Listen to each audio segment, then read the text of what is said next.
So we don't really need bots and trolls in Hungary, because the main message and the ideological narratives and conspiracy theories are spreaded by not the fringe media first and foremost, but by the mainstream media.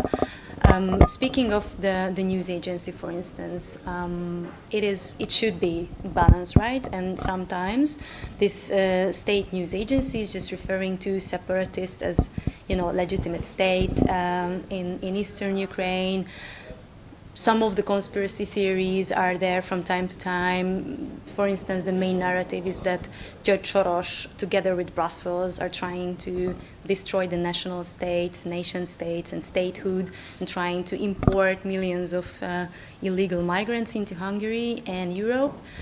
So it has been elevated on a state level, and it's one of the most important conspiracy theory that is officially part of the Hungarian government strategy, for instance. And of course, there are a couple of fringe media websites that are pro-Russian or related to the Kremlin somehow, used or founded by the Kremlin.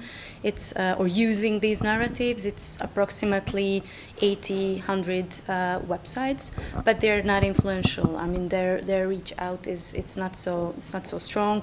But as I mentioned, they don't really have to be. They don't really have to have the impact, because basically they're just echoing the central messages that are coming from the government, Fidesz, or simply adding some, pro-Kremlin narratives to it. But basically, they don't have to create their own messages. It's enough for them to use what has been already produced by the mainstream media.